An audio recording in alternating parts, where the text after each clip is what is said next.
గడిచిన దినములు, వారములు, మాసములు 17 వారములు, 18వ వారం, 5వ మాసము, 4వ దినం, 124వ దినం. మా ముందు ఇంకా 241 దినములు ఉంటుంది. ప్రభానికి ఈ మండు టెండలు, వేసవులు, ఉరుములు, మెరుపులు, పిడుగులు అనేక మంది చనిపోతున్నారు. ఆయా రకాలు గ్రంథ ప్రకారం మమ్మల్నైతే యెహోవా కన్నులు నీతిమంతుల మీద, ఆయన చెవులు వారి మొరలకు వాకి ఉన్నాడు. ఒకడు తన కనుపాపను కాపాడుకున్నట్లు నన్ను కాపాడుము. God me as the apple of your eye. నిరంతరము మమ్మల్ని కనుపాపలే కాపాడుతూ రక్షణతో ఆశీర్వదించి, స్తుతి వస్త్రంతో ఆశీర్వదించి, యేసుక్రీస్తులోనికి బాప్తిజం పొందిన మీరు యేసుక్రీస్తును ధరించుకున్న వారు కారా? గలతీల రాసిన పత్రిక 3:28. ఈ మనిషి మొట్టమొదటి ఆదివారం పరిశుద్ధ పుణ్య పునరుద్ధార దినంలో మమ్మల్ని సజీవులుగా ఉంచినందుకు వందనములు చెల్లిస్తూ భక్తుడు ప్రార్థిస్తున్న రీతిగా, నా ప్రాణం గోతిలోనికి దిగినేడల లాభమేంటి? మన్ను నిన్ను స్తుతిస్తుందా? పాతాళమందు నీకు ఎవరు కృతజ్ఞతాస్తుతులు చెల్లిస్తారు? మరణమైన వారికి నిన్ను గురించిన జ్ఞాపకం లేదు. ఉదయకాలం సజీవులమైనటువంటి మేము నిన్ను స్తుతిస్తూ, ఘనపరుస్తూ, హెచ్చిస్తూ ఈ స్తుతి ఆరాధన మా రక్షకుడు, మా విమోచకుడు, సర్వశక్తి గల క్రీస్తు నామములో నీకు సమర్పిస్తున్నా మా ప్రియ పరలోకపు తండ్రి. ఆమేన్. దయచేసి కూర్చోండి. Please be seated.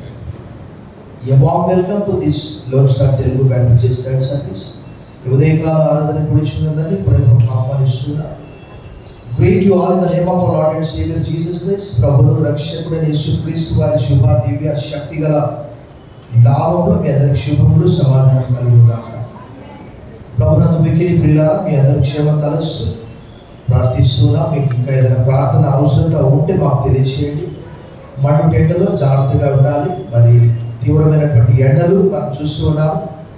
Always carry the water bottle along with you and try to stay at home. మరి గృహంలోనే ఉండాలని కోరుతూ ఉండాలి. The scripture was red for us. లేఖన భాగం మనం చదువుకున్నాము. మనం చూస్తే ఎటు చూసినా ఆ వార్తాపత్రికల్లో మరణాలు మరణాలు మరణాలు మరణాలు. ఇక్కడే మెడికల్ కాలేజ్ స్టూడెంట్స్ పరిగెత్తడం, జీవితం అనేది పరుగు పందెమైపోయింది. Life became a running race. Running running running, పరిగెత్తడం. ఒకరు పుణ్యక్షేత్రానికి వెళ్ళి వస్తారు, ఒకరు వివాహానికి హాజరవుతారు. మరి లేఖనం మనం చదువుకున్నాము. ఒకసారి అందరము ఒక లేఖన భాగం చదివి ఒక పాట, నేను ప్రభువు మనకు ఇచ్చినటువంటి ఆ గొప్ప రక్షణను గురించి ఒక భక్తుడు ఒక చక్కటి పాట, దేవుని పరిశుద్ధ సంఘ కృతజ్ఞతాస్తవం అనే టైటిల్ ఉన్న దానికి కొలొస్సీయులకు రాసిన పత్రిక 3వ అధ్యాయము 4వ వచనాన్ని మనం అందరం కలిసి చదువుకుందాం. కొలొస్సీయులకు 3:4. మనకు జీవమై ఉన్న క్రీస్తు ప్రత్యక్షమైనప్పుడు మీరు ఆయనతో కూడా మహిమయందు ప్రత్యక్షపరచబడుదురు. ఈ పాట వచ్చినటువంటి వారు నాతో కూడా పాడాలని కోరుతున్నాను. ఆ ప్రభు గత మాసంలో మనం తలంచాము. నృతి చేయుము ప్రభు సంఘమా అతి వినయ హృదయముతో, నేడేసు క్షితి దాదన రక్తము చేగొన్న క్రీస్తు యేసుని గల సంఘమా. ప్రభు వాగ్దాన శిలా పర్వతమా, ప్రభు యేసుని వాగ్దానములు అభయాంబుల లెక్కించుచును ఆ పరిశుద్ధు నీదిన. బలియాయను సిలువ నీ కొరకై వెలలేని రక్తం బొలకించను. ఇలా నీ రుణముల తీర్చునయా బలి పశువు నీదిన. మలినాభరణములను తొలగించి మహిమా వస్త్రమును తొలగించి మరి పెండ్లి కుమార్తెను గన్యను మార్చిన అతని నీదిన. శ్రమలోకము నుండి రక్షించి విమలాశ్రయములకు దాటించి వరించుట కరుదించు ప్రభు పరిశుద్ధు నీదిన. నృతి చేయుము ప్రభు సంగమా,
When we read this verse, mostly disciple of Jesus, Apostle John, uses many times about the life. ఎక్కువగా అపోస్తలుడైన యోహాను జీవం అనే మాటను యోహాను సువార్తలో, యోహాను రాసిన పత్రికల్లో మొత్తం 5 రాస్తాడు. ప్రకటన గ్రంథంలో ఆ మాట ఎక్కువగా వాడతాడు. కానీ ఇది పౌలు గారు ఈ మాట రాస్తూ మనకు జీవమై ఉన్న క్రీస్తు అంటాడు. ఒక వైద్యుడు ఒక శరీరాన్ని పరీక్షించేటప్పుడు, ఒక అనాటమీ డాక్టర్, ఒక న్యూరాలజీ డాక్టర్, వారు ఏం చేస్తారు? ప్రాణం ఎక్కడుంటుందో వైద్య విద్యను అభ్యసించే వారికి అర్థమవుతున్నది. బ్రెయిన్లో ఉంటుందా, డిస్క్లో ఉంటుందా, మెడలో ఉంటుందా, గుండెలో ఉంటుందా, ఊపిరితిత్తుల్లో ఉంటుందా, కిడ్నీలో ఉంటుందా, లివర్లో ఉంటుందా, అక్కడ ఉంటుందండి ప్రాణం. ఎవరికైనా తెలుసా? ఎవరైనా చెప్పగలరా? బాయ్ బాయ్ ప్రాణం బాయ్ ప్రాణం బాయ్ అంటారు. ఎక్కడ బాయ్? ఎక్కడ ఉంటుంది? ఎక్కడ పోతుంది? ఎవరికి కూడా వైద్యులు వారికి కూడా అర్థం కాదు, అంతపట్టదు. సో ఇక్కడ పౌలు గారు చాలా చక్కగా చెప్తున్నాడు. ఏమంటున్నాడంటే ఆ 3వ వచనము చివరి భాగంలో కూడా మరొక మాట అంటాడు. ఏమంటాడు? మీ జీవము క్రీస్తుతో కూడా దేవుని యందు. అక్కడ స్పష్టంగా రాయబడి 3వ వచనం చివరి భాగం. ఈరోజు అనేక మంది బైబిల్ పట్ల అవగాహన పెంచుకోవట్లేదు. కామన్గా దే ఆర్ లివింగ్ నార్మల్. కానీ మనం ప్రత్యేకమైనటువంటి వారము. నేను ఒక 2 మాటలు చెప్తా, దాన్ని మీరు రిపీట్ చేయాలి. We are the people of book. మీరేం చెప్పాలంటే మేము గ్రంథ ప్రజలము అని చెప్పాలి. చెప్పండి, ఎవరు మీరు? ఎవరైనా ఏదైనా చెప్తే గ్రంథంలో ఉందా లేదా అని చూస్తారు, పరీక్షిస్తారు. మనం మరలా ఎవరమంటే మనం నిరీక్షణ ప్రజలు. చెప్పండి, మనం నిరీక్షణ. మనకు ఒక నిరీక్షణ ఉన్నది. అది ఎలాంటి నిరీక్షణనో నేను గత పాఠంలో చెప్పాను. ఎలాంటి నిరీక్షణ?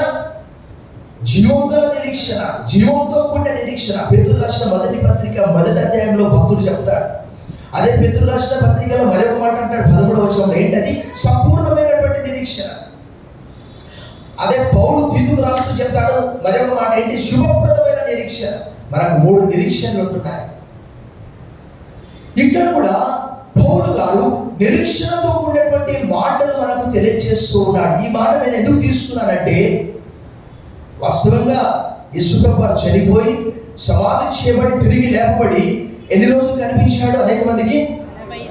బిగ్గరగా చెప్పండి. నేను మీకు ఇప్పుడు చిన్న ప్రశ్న వేస్తాను, బైబిల్ క్విజ్ లాగా. అకస్మాత్తుగా చెప్పగలరా ఎవరైనా? అబ్రహాం తండ్రి పేరేంటి? తెరకు తండ్రి పేరు?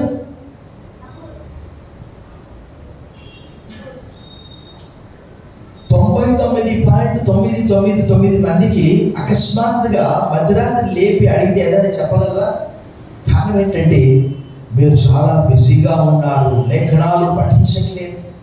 ఇందాక మీరే ఒప్పుకున్నారు, మనము పీపుల్ ఆఫ్ ద బుక్, గ్రంథ ప్రజలు. ఏది మరి మీ గ్రంథం ఏది? ఏదో ఒక రకంగా ప్రతిరోజు కూడా వాక్యము చదవనైనా చదవాలి, విననైనా వినాలి, రాయనైనా రాయాలి. లేదా మనకు చదువు రాకపోతే ఆడియో బైబిల్ అన్న పెట్టుకొని వినాలి. ఇక్కడ అపోస్తలుడైన పౌలు చాలా చక్కగా చెప్తున్నాడు, మనకు జీవమై ఉన్న క్రీస్తు అని అంటాడు. అదే అపోస్తలుడైన యోహాను అయితే ఏమంటాడు తెలుసా? In him there was life and the life was light to men. ఆయనలో జీవం ఉండెను, ఆ జీవం మనుషులకు. యోహాను సువార్త 1వ అధ్యాయం 4వ వచనం. ఎన్నిసార్లు చెప్తాడు అదే యోహాను సువార్త 5వ అధ్యాయం 24-25 వచనాల్లో యేసుప్రభు వారు ఏం చెప్పాడు తెలుసా? నా మాట విని నన్ను పంపిన వారి యందు విశ్వాసం ఉంచువాడు నిత్య జీవం గలవాడు. వాడు మరణంలో నుండికి ఏం చేశాడట? జీవంలోనికి. ఆయన మాటలో జీవం ఉన్నది. అపోస్తలుల కార్యం 5వ అధ్యాయం 20వ వచనంలో దేవదూత పేతురుతో అన్నాడు, ఈ జీవమును కూర్చిన మాటలన్నీ కూడా వెళ్ళి ప్రజలతో చెప్పండి. యేసుప్రభు వారు మరొక మాట అన్నాడు. ఏమన్నట్టు తెలుసా? అదే యోహాను సువార్త 5వ అధ్యాయం 25వ వచనంలో, మృతులు దేవుని కుమారుని శబ్దం వినే గడియ వచ్చు. అది ఇప్పుడే వచ్చి ఉన్నది. బతికుండలోనే మనం పిలిస్తే ఎవరు కూడా రారు. మళ్ళీ మళ్ళీ పిలిస్తే వాళ్ళు పలకకపోతే మనం ఏమంటామంటే చెవుడు ఉందా అంట. ఒక చోటికి వెళ్ళాను ప్రార్థన చేయడానికి, చెవులు వినిపిస్తూనే రాదు, చెవుడు ఎక్కువైపోయింది. అడిగానమ్మా, చెవుడు మెషిన్ అన్న పెట్టుకున్నాను. ఇక్కడ కూడా అదే మనం చూస్తూ ఉన్నాం. మృతులు దేవుని కుమారుని శబ్దం వినే గడియ వచ్చిందట. యేసుప్రభు అన్నారు, ఆ మృతులంతా కూడా యేసుప్రభు యొక్క స్వరం విని లేస్తారంట. మృతులు సజీవులుగా అయ్యే సమయం అది. మనం గత పాఠంలో మనం చూసాము, యేసుప్రభు వారు చనిపోయినప్పుడు మత్తయి సువార్త 20వ అధ్యాయం 52, 53 వచనాల్లో దేవాలయపు తెర పైనుండి క్రిందికి చిరిగినప్పుడు ఏం జరిగింది? అక్కడ సమాధులలో ఉండేవారు అనేక మంది బయటికి వచ్చారు, పరిశుద్ధులు. అక్కడ ఉన్నటువంటి వారందరూ కూడా ఆశ్చర్యపడ్డారు. ఈ లోకము ఎవరు కూడా ఇలాంటివి నమ్మరు. బండలు బద్దలైపోయింది, భూమి వణికింది. చనిపోయినటువంటి వారు సజీవులుగా బయటికి వచ్చి వీధుల్లో తిరిగితే చూసినటువంటి వారు అనుకోవచ్చు, వీళ్ళు మనుషుల దయ్యాల. ఇక్కడ అప్పచెప్పటి పౌలు గారు అదే చెప్తాడు, మీ జీవం ఎవరిలో ఉన్నది? ఆయనలో ఉన్నదని అంటాడు. ఆ పై భాగంలో 3:3 మీ జీవము క్రీస్తులో కూడా దాచబడి ఉన్నది. పాత నిబంధన గ్రంథంలో కూడా భక్తులందరూ కూడా ఏమన్నారు తెలుసా? పాటలు పాడుచు, వాయిద్యాలు వాయించుచు కొరహు కుమారుడు ఇలా పాడుతూ ఉంటారు. Singers and dancers alike say all my springs are in you. పాటలు పాడుచు, వాయిద్యాలు వాయిస్తూ వారు ఏమన్నారంట? చెప్పండి, ఎవరైనా చూసాం? మా ఊటలన్నీ కూడా నీ యందే ఉన్నాయి. బిగ్గరగా చెప్పండి, బిగ్గరగా చెప్పండి. మా ఊటలన్నీ నీ యందు. All our springs are in you. Spring అంటే జీవజల ఊట. యేసు ప్రభువు వారు ఏమన్నారు? ఎవడైతే నా యందు విశ్వాసం ఉంచుతాడో వారి కడుపులో నుంచి. ఆయన ఎందుకు అలా చెప్పాడు మనకు తెలియదు. ఏం చెప్పాడు? బిగ్గరగా చెప్పాడట. ఏమన్నాడు చెప్పండి? వారి కడుపులో నుండి జీవ జల నదులు. చూడండి, అసలు జీవ అనే మాట ఎన్నిసార్లు యేసు ప్రభువు వారు వాడుతున్నారు. అప్పుడు చెప్పండి, పౌలు మరొక చోట అంటాడు, సహోదరులారా ఈ సంగతి మీకు తెలియకుండా నాకు ఇష్టం లేదు. ఏ సంగతి? మన పితరులందరూ కూడా, కొరింథీయులకు రాసిన మొదటి పత్రిక 10వ అధ్యాయం 1 నుంచి 4 వచనాలు, మన పితరులందరూ కూడా మేఘము క్రింద నడిచారు. ఎక్కడ నడిచారండి? సముద్రంలో నడిచారు. ఎక్కడ నడిచారండి చెప్పాలి? వారందరూ కూడా ఒకే ఆత్మ సంబంధమైన ఆహారం భుజించారు. అదేంటది? మన్నా భుజించారు. ఒకే సంబంధమైన పానము చేశారు, లేక నీరు త్రాగారు. అక్కడ రాయబడినది, ఒకే బండలో నుండి వారు నీరు త్రాగారు. ఆ బండ బిగ్గరగా చెప్పాలి, బిగ్గరగా చప్పట్లు కొట్టి ప్రభువును మహిమపరచు. ప్రభు అన్నాడు, పరలోకము నుండి దిగి వచ్చిన జీవాహారము I am the living bread. మీ పితరులు అరణ్యంలో మన్నా తిని కూడా చచ్చిపోయారు. నేను ఇచ్చే ఆహారము ఎలా నిత్య జీవము కలిగినటువంటిది. Open your Bibles with me to the Gospel according to Saint John chapter 6. యోహాను సువార్త 6వ అధ్యాయంలో యేసు ప్రభువు వారు చెప్పిన ఆ మాటను మనము పరిశీలన చేద్దాం. ప్రభు ఏమన్నాడు? 6వ అధ్యాయంలో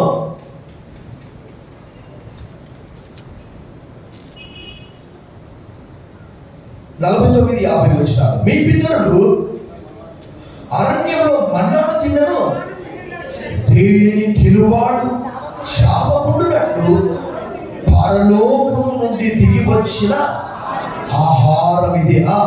పరలోకము నుండి దిగి వచ్చిన జీవాహారమును ఎవడైనను ఈ ఆహారం భుజిస్తే వాడెల్లప్పుడు జీవించును. మరియు నేనిచ్చు ఆహారము లోకంలోకి ఎలాంటిదంట? జీవము కొరకైన నా శరీరమే అని మీతో నిశ్చయంగా. చూడండి, ఇక్కడ 53 కావున యేసు ఇట్లనెను, మీరు మనుష్య కుమారుని శరీరము తిని ఆయన రక్తము త్రాగితేనే కానీ మీలో మీరు జీవము గలవారు కారు. 54 వచ్చి, నా శరీరము తిని నా రక్తము త్రాగువాడే ఎలాంటి వాడట? నిత్య జీవము గలవాడు. అంత్య దినమున నేను వాడిని నా శరీరము నిజమైన ఆహారమును, నా రక్తము నిజమైన పానమునై ఉన్నది. ఎన్నిసార్లు ప్రభువారు చెప్తూ ఉన్నారు, మనకు జీవమై ఉన్నటువంటి క్రీస్తు. As John says, in him there was life, the life was light unto men.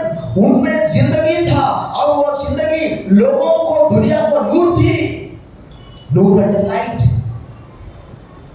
అప్పుడు చెప్పండి పౌలు చాలా స్పష్టంగా చెప్తూ ఉన్నాడు, మన జీవము క్రీస్తుతో కూడా దాచబడి ఉన్నది. మనలో శరీరం ఉన్నది, ప్రాణం ఉన్నది, ఆత్మ ఉన్నది. భక్తులందరూ కూడా మనం చూస్తూ ఉన్నాం, వారంటున్నారు.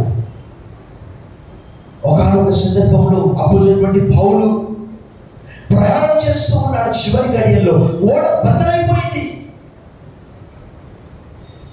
బ్రతుకుదామన్నటువంటి ఆశ లేదు. చూడండి అపోస్తలుల కార్యం 27వ అధ్యాయంలో అక్కడ జరిగినటువంటి ఒక సంఘటనలో చూడండి. అక్కడ 27వ అధ్యాయంలో 20వ వచనం చూడండి. అక్కడ కొన్ని దినములు సూర్యుడైనను నక్షత్రములైనను కనబడక పెద్ద గాలి మా మీద కొట్టినందున ప్రాణములతో తప్పించుకొందుమను ఆశ.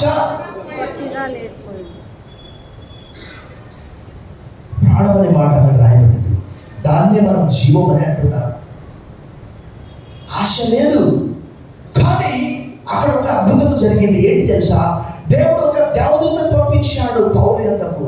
పౌలు నిన్ను మాత్రమే కాదు, ఈ ఓడలో ఎంతమంది అయితే ఉన్నారో అక్కడ రాయబడ్డది 276 మంది. 27వ అధ్యాయం 37వ వచనం చూడండి. అక్కడ ఓడలో ఉన్న మేమందరము 276 మంది. పౌలుతో దేవుడు ఒక దేవదూతను పంపించాడు. అక్కడ ఏమని చెప్పాడంటే, పౌలు ధైర్యంగా ఉండు, నీ తల వెంట్రుకల్లో ఒక్కటి కూడా రాలిపోదు. చూడండి అక్కడ రాయబడ్డది, ఎంత స్పష్టంగా రాయబడ్డది. అక్కడ ఆ కింది భాగంలో చూస్తే మీరు చాలా జాగ్రత్తగా ఆ వాక్యంలో రాయబడిన చూడండి. 23వ వచనం, 22 ఇప్పుడైనను ధైర్యము తెచ్చుకొని మిమ్మల్ని వేడుకొంచున్నాను, ఓడకే గాని మీలో ఎవరి ప్రాణములకును. మరలా ఇక్కడ ప్రాణం అని అంటారు. ప్రాణం అంటే జీవం, లైఫ్. చనిపోయిన తర్వాత హాస్పిటల్ తీసుకెళ్తే వైద్యుడు ఏం చెప్తారు తెలుసా? ఇతడు లేక ఈమె చనిపోయి 1/2 అవర్ అయిందండి, 1 అవర్ అయిందండి, వారికి ఉన్నటువంటి ఆలోచనను బట్టి, వారికి ఉన్నటువంటి అనుభవాన్ని బట్టి వీరిలో ప్రాణమిక లేదండి, 1 గంట అయింది చనిపోయి.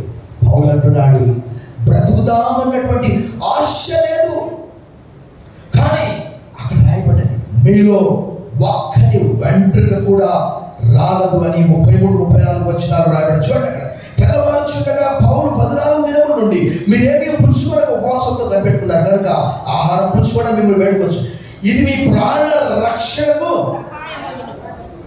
మీలో ఎవరి తల నుండి ఒక వెంట్రుక అయినను నశింపదని చెప్పుచు ఆహారం పుచ్చుకుంటారు అందరినీ. అంటే మీ ప్రాణములు క్రీస్తుతో కూడా ఉన్నవి. చప్పట్లు బట్టి ప్రభువును భయపరుస్తాను. చాలా సందర్భాలు నేను అనుకుంటూ ఉంటా, కొంతమంది ఎన్ని ఆపరేషన్లు చేసుకుంటారు, బట్ స్టిల్ వారు ఇంకా ఆరోగ్యంగా ఉంటారు. ఎందుకంటే వారితో ప్రభు ఉన్నాడు. మరలా చప్పట్లు బట్టి ప్రభువును భయపరుస్తాను.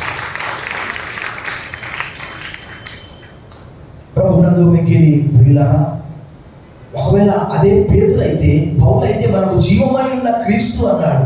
అదే పేతురు అయితే ఇలా అనుకోవచ్చు, మనకు బలమై ఉన్న క్రీస్తు అని చెప్పేవాడేమో. ఇంకా వేరే వేరే శిష్యులైతే ఇలా చెప్పుకునేవారు, మనకు ప్రోత్సాహకరమై ఉన్న క్రీస్తు అని చెప్పుకునేవారేమో. కానీ పౌలు గారు అంటాడు, మనకు జీవమై ఉన్నటువంటి క్రీస్తు, మన జీవం ఆయనలో ఉన్నది. ఆంగ్లంలో అయితే చాలా చక్కగా రాయబడింది అన్నమాట. కొలొస్సీయులకు రాసిన పత్రికలో 3వ అధ్యాయంలో పౌలు గారు చెప్పే ఆ మాటను, when Christ who is your life, ఫుట్నోట్స్ లో అవర్ అనే మాట తర్జుమా చేయబడ్డది. when Christ who is our life is revealed, then you also will be revealed with him in glory. ప్రభునందు మిక్కిలి ప్రియులారా, లేఖనము జాగ్రత్తగా చదివినప్పుడు చాలా స్పష్టంగా ఆయన ఎక్కడున్నాడు ఇప్పుడు అంటే ఆయన దేవదూతలందరికంటే పైగా ఇక్కడ రాయబడ్డ రీతిగా ఇప్పుడే మనం చూసాము. ఎక్కడ చూసాము? కొలస్సీయులకు రాసిన పత్రిక 3వ అధ్యాయంలో మనం చూసినటువంటి మాట, ప్రభు ఎక్కడున్నాడని అక్కడ రాయబడింది. చూడండి, అక్కడ మొదటి వచనంలో క్రీస్తు కూడా లేకపోయిన వారైతే పైన వాటి మీద అక్కడ ఎవరున్నారు? క్రీస్తు దేవుని కుడి పార్శ్వమున మొదటి వరకు మనము 18వ తేదీ వరకు శ్రమల దినాలుగా తలంచాము. ఆయన ఉమ్మివేయబడి అపహాసించబడి ఆ కీర్తనల గ్రంథంలో 22వ కీర్తనలు అంతా కూడా రాయబడి ఆయన వస్త్రాలు చీట్లు వేసుకొని శిష్యులంతా కూడా దేహము ఎవరు అడిగారు? శిష్యులు ఎక్కడ పోయారు? నేను గొర్రెల కాపరిని కొడతాను, గొర్రెలు చెదిరిపోతాయి. ఎవరు అడిగారు దేహాన్ని? యేసుప్రభు దేహాన్ని. అరిమతయి అని యోసేపు బహు ధనవంతుడు, ఆయన సన్హెద్రిన్ సభలో కూడా మెంబర్. ఆయన వెళ్ళి పిలాతును ఎవరు అడిగాడు? దేహం ఇవ్వని అడిగాడు. ఆయన కొరకు తొలపించుకున్నటువంటి సమాధిలో ఆయన చనిపోయి సమాధి చేయబడి తిరిగి లేవబడి, చూడండి ఇక్కడ దేవుని కుడి పార్శ్వమున రాయబడింది. మరొక చోట చూడండి, అక్కడ పేతురు రాసిన మొదటి పత్రికలో ఆయన ఎక్కడున్నాడో భక్తుడు చెబుతున్నాడు. అక్కడ 3:22 వచనం, ఆయన పరలోకమునకు వెళ్ళి ఎవరి మీదనట? దూతల మీదను అధికారుల మీదను శక్తుల మీదను. ఎలాంటి అధికారం ఉందంటే ఆయనకు అధికారం పొందిన వాడై దేవుని కుడి పార్శ్వమున అన్నాడు. All the authority has entrusted to me on the earth and in heaven. నాకు సర్వాధికారం ఇవ్వబడి ఉన్నది. భూలోకంలో మాత్రమే కాదు, పరలోకంలో కూడా. అక్కడ రాయబడ్డమాట దూతల మీద, అధికారుల మీద, శక్తుల మీద. ఆయన మొన్నటి వరకు మనం చూసాం ఎలాంటి శ్రమలు వచ్చారు. దేవుని వాక్యంలో స్పష్టంగా రాయబడింది. ఏమని రాయబడ్డది? భూ సంబంధమైనటువంటి మనిషి ఎట్టివాడు, పరలోక సంబంధమైన మనిషి కూడా అట్టివాడే. మనకు సమయం లేదు, మన ముందు ఈరోజు బలం. ఆదాము భూమి నుండి వచ్చాడు, యేసుప్రభు ఎక్కడి నుంచి వచ్చాడు? పరలోక సంబంధమైనటువంటి వ్యక్తి యేసుప్రభు వారు. కాబట్టి మరలా అక్కడికి వెళ్ళాడు. సో భూ సంబంధమైన మనిషి ఉన్నప్పుడు పరలోక సంబంధమైన మనిషి కూడా ఉన్నాడు. అక్కడ రాయబడేది నా మాట కాదు, మీరు జాగ్రత్తగా లేఖనాలు చదవండి. కొరింథీయులకు రాసిన మొదటి పత్రిక 15వ అధ్యాయం.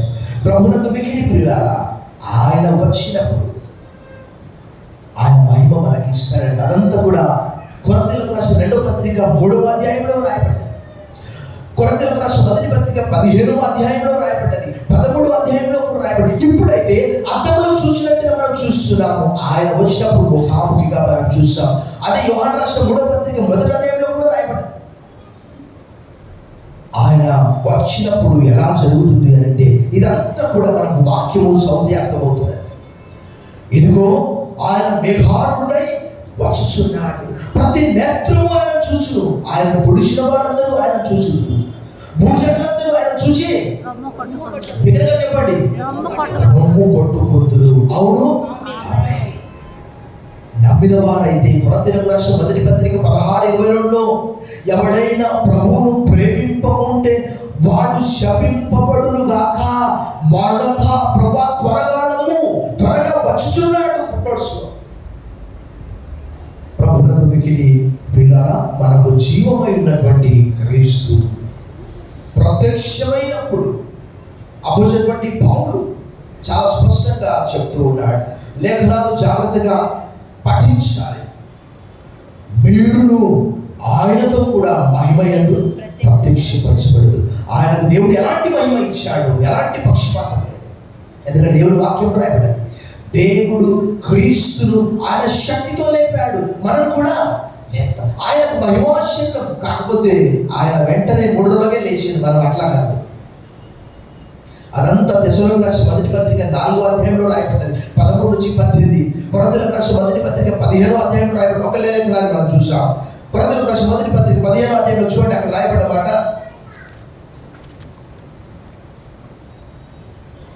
అక్కడ ఇందాక నేను చెప్పిన రీతిగా